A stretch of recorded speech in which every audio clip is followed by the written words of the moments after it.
Salut à tous, j'espère que vous vous portez bien. Ça y est, nous ne sommes plus qu'à quelques petites heures du réveillon de Noël. Donc j'espère que vous avez terminé vos préparatifs et que vous allez passer un très bon réveillon avec vos proches. Aujourd'hui, c'est donc la dernière vidéo consacrée au calendrier de l'Avent, puisque ça y est, nous sommes le 24. Je tiens plus particulièrement à féliciter la gagnante du concours que j'avais lancé pour ce calendrier. La gagnante, c'est donc Marie Costa, et ça y est, elle a bien reçu sa petite box Harry qu'elle ouvrira du coup ce soir. J'attends les petites photos, en tout cas je suis super ravie pour elle. Enfin voilà, parenthèse fermée. Aujourd'hui nous allons ouvrir la case numéro 24. Et la case numéro 24, c'était la case mission. Je vous avais donc laissé comme indice un hiver où les idées fusent. Donc si vous rassembliez les deux, il s'agissait simplement d'une série où on évoquait voilà un voyage spatial. Alors écoutez, sans plus attendre, je vais vous révéler la série en question. Il s'agissait de la série américaine The First. The First est créée par Beau Willimon qui a déjà travaillé sur House of Cards. Elle est classée dans la catégorie drame et science-fiction.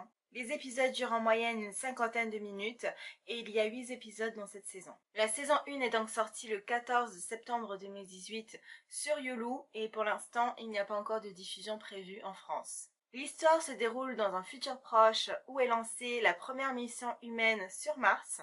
Elle est suivie du point de vue des astronautes, de leur famille, mais aussi de l'équipe au sol qui les aide à réaliser ce projet fou et dangereux. Alors quand moi je lis le synopsis, je m'attends à avoir une série dans l'espace et sur Mars.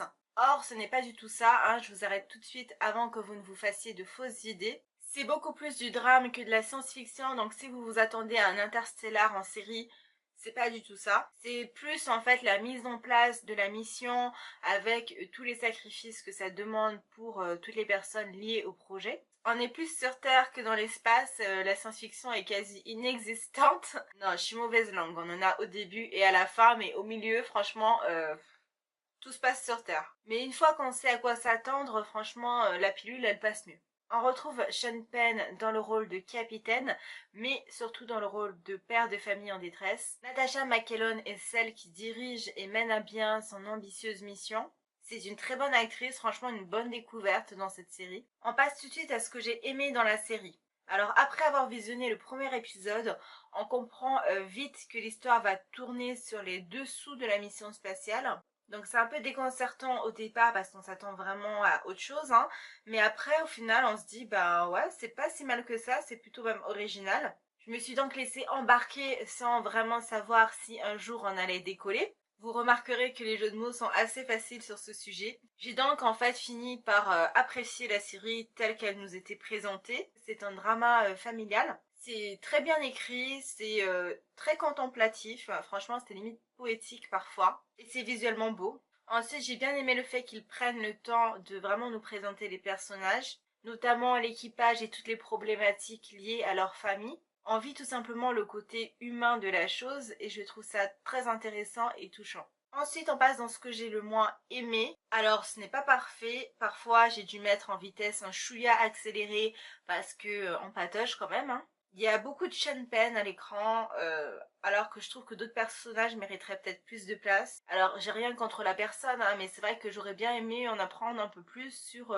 les autres membres, par exemple, de l'équipage. Et là, c'est très Sean Penn, Sean Penn, Sean Penn, quoi. Et enfin, pour finir, j'ai eu cette impression d'avoir regardé une pré-saison 1, en fait. C'est très bizarre. C'est-à-dire qu'on termine la série là où pour moi ça allait commencer. Donc là, on rentre à peine dans le vif du sujet et c'est déjà fini. C'est un peu frustrant, mais en même temps, comme ça, on a vraiment envie de regarder la saison 2. Du coup, est-ce que je recommande la série? Bah écoutez, oui, si vous avez du temps devant vous et que vous êtes prêt à attendre la saison 2 pour avoir peut-être un peu plus de science-fiction, car la saison 1 tourne vraiment sur la partie logistique, hein, si je peux dire. Alors en soi, je trouve que c'est quand même vachement intéressant parce que c'est pas une partie qui est super développée dans les films et séries de ce genre, alors que c'est une partie qui est super importante, hein. Ce sont des années de travail et de recherche pour toute l'équipe de la NASA, etc. Pareil pour les astronautes, parce que là du coup il y en a quand même 5.